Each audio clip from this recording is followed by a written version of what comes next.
বয়সের কিশোর গ্যাংকের পোলাপাই এই শহরটাকে জাহান্নাম বানিয়ে ফেলেছে। এই ভদ্রলোককে যে হত্যা করেছে তাকে অতি সত্তর বিচারের আওতায় আনতে হবে।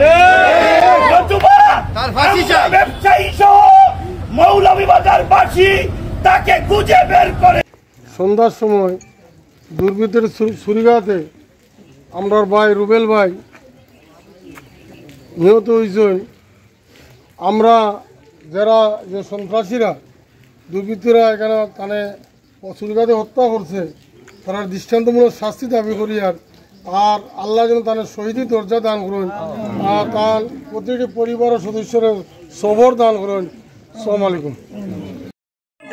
প্রতিষ্ঠিত ব্যবসায়ী মৌলভীবাজারের এবং অত্যন্ত ভালো মানুষ আসলা, তার জীবনে শ্রম কষ্ট করিয়া ভালো প্রতিষ্ঠিত হয়েছেন আলহামদুলিল্লাহ। আপনারা জানেন যে মর্মান্তিক ঘটনা এটা ঘটছে দুষ্কৃতিকারীর দ্বারা তাই নিহত হয়েছে।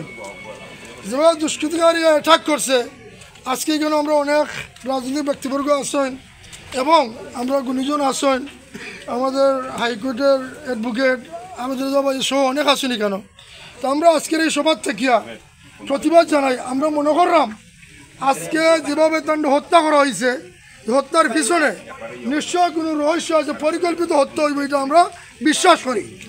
আজকের এই থেকে জানাজার থেকে আমরা সংশ্লিষ্ট কর্তৃপক্ষের কাছে অনুরোধ করব, আবেদন জানাইব, যেমন আমরা কইলাম যে সঠিক তদন্ত সাপেক্ষে যে বা যারা হত্যার সাথে জড়িত আছে তাদেরকে আইনের আওতায় নিয়ে বিচার করার দাবি জানাইয়া এবং বিশেষ যারা উপস্থিত হয়েছেন প্রত্যেকে দোয়া করতা মন আল্লাহ সুবহানাহু ওয়া তাআলা তাদের জান্নাতুল ফিরদৌস নসিব করতা এবং আমরা আল্লাহ মাফ করে দিতা।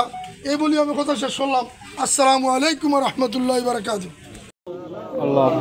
اللهم من أحييته منا فأحي على الإسلام ومن توفيته منا فتوفه على الإيمان آمين. اغفر لنا ولوالدينا رب ارحمهما كما ربياني صغيرا। আল্লাহ তোমার বন্দারে আমরা হাতে ভাই বান্দিয়া তোমার কুদরতি দরবার সুফিয়া তুমি মনিবর দরবার হাত পাতবা। ইয়া আল্লাহ আল্লাহ রাব্বুল আলামিন তোমার বন্দারে শহীদ হিসাবে কবুল আর মঞ্জুর ফরমাও। আল্লাহ রাব্বুল আলামিন আমি গুনাহগারে আপনার মার বান্দা হলোর হাত